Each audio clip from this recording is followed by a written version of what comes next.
Le rendez-vous de l'écho avec la Banque des décideurs en région. Bonjour à toutes et à tous, le rendez-vous de l'économie avec aujourd'hui François Leduc, le directeur général adjoint des assurances Vespirène. Bonjour. Bonjour. Avec vous, on va donc parler évidemment de votre entreprise, les assurances Vespirène, qui s'adresse essentiellement aux entreprises. Est-ce que vous pourriez tout d'abord présenter votre société? Donc vous êtes directeur général adjoint des assurances Vespirène. Cette société, elle fait quoi? Elle vient d'où? Alors Vespirène est une entreprise du Nord qui a été fondée en 1880 à Roubaix par la famille Vespirène et qui aujourd'hui est toujours, je dirais, entièrement détenue par la famille Vespirène. C'est donc une société, comme on dit, patrimoniale, une société familiale du Nord et qui fonctionne donc dans le courtage d'assurance. Alors le courtage d'assurance, c'est quoi? Comment on peut le présenter pour nos téléspectateurs?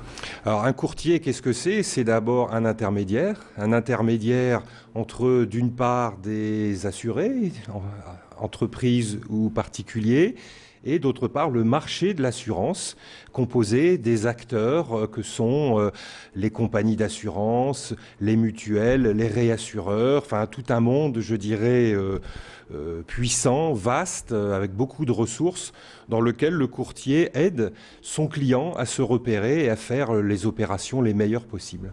Alors vous l'avez dit, la société Vespirène est une société nordiste, plus que centenaire, puisque créée en 1880. Aujourd'hui, on en est où en termes de chiffre d'affaires, de nombre de collaborateurs?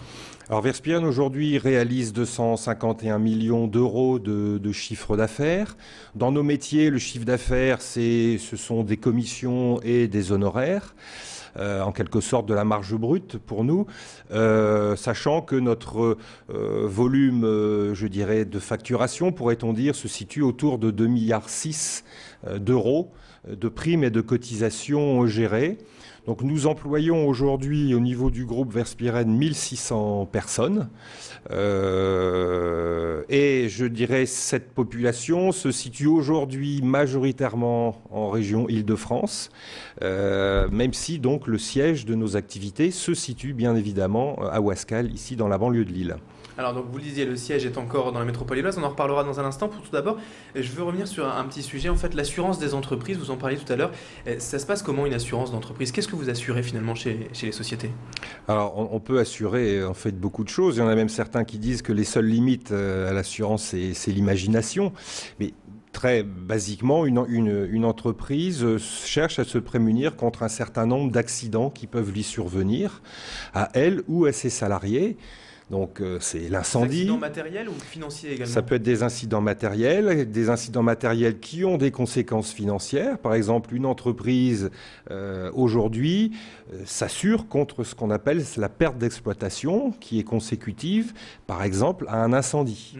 Donc d'autres, je dirais, aspects plus immatériels, ce sont par exemple les aspects de responsabilité civile de l'entreprise. Une entreprise qui vend un produit, ce produit cause des dommages à des tiers, elle doit s'assurer. Elle assure également sa flotte automobile, enfin bref, l'ensemble de ses biens, de ses actifs matériels, voire immatériels, et bien évidemment aussi ses salariés. L'assurance des salariés des entreprises au travers de ce que l'on appelle la mutuelle, c'est-à-dire l'assurance des frais de santé, des garanties de prévoyance. C'est également un pan important de notre activité. Nous assurons par exemple à peu près 1 million de bénéficiaires en France au travers de ces garanties en contrat collectif frais de santé et prévoyance. Et une assurance d'entreprise, en quoi ça diffère d'une assurance de particulier? Il y a plus de services, c'est plus cher? Alors fondamentalement, ça ne diffère pas d'une assurance de particulier dans la mesure où ça consiste à assurer un aléa, quelque chose dont on n'est pas sûr mais qui peut survenir. Maintenant, c'est un petit peu plus complexe dans la mesure où il y a beaucoup de paramètres à prendre en compte et qu'on est beaucoup plus dans l'étude et le conseil au cas par cas que pour le particulier où on a affaire en général à des produits qui sont beaucoup plus standardisés et destinés à une diffusion de masse. Ce n'est pas le cas de l'assurance de l'entreprise où, comme je le disais à l'instant, chaque cas nécessite quand même une étude attentive des vulnérabilités, des capitaux existants à protéger, la valeur des murs, la valeur des stocks, les enjeux en termes de responsabilité civile, que ce soit en France ou à l'international, parce qu'aussi une dimension importante de notre activité, se déploie à l'étranger, puisque Verspiren est en mesure d'accompagner dans le monde entier ses clients entreprises, soit au travers de ses filiales, soit au travers d'un réseau de partenaires qui a été créé dans le monde. Alors on disait tout à l'heure, donc la société Verspiren a été créée à Roubaix, le siège est encore dans le Nord. Pourquoi avoir choisi de rester dans le Nord? C'est pas compliqué par rapport au centralisme français de ne pas être à Paris? Non, à nos yeux, c'est même plus simple de garder un siège social dans le Nord. Je dirais. L'avantage de rester à Lille finalement vraiment. Déjà, bon, il y a toujours des inconvénients à changer. Je dirais, pourquoi aller déplacer un siège social sur Paris lorsque l'on se sent bien finalement dans le Nord? Maintenant, nous ne sommes pas des forcenés de la culture locale. Dès 1975, donc Verspiren a investi à Paris, puisque aujourd'hui, plus de la moitié de notre chiffre d'affaires et de nos effectifs sont en région parisienne, Île-de-France. Parce qu'effectivement, il ne faut pas se leurrer, le gros, je dirais, de ce qu'on appelle dans notre métier la matière assurable se situe en région parisienne.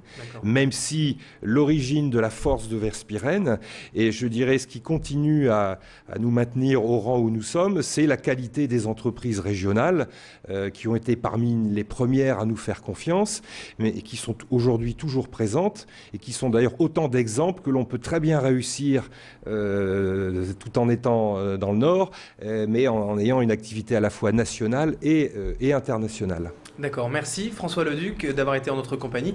Je rappelle donc que vous êtes directeur général adjoint des assurances Verspiren. Merci d'avoir été avec nous et bonne journée. Merci à vous. Et merci également à vous d'avoir suivi ce rendez-vous de l'économie. Dans un instant, la météo et l'infotrafic. Le rendez-vous de l'écho avec la Banque des décideurs en région.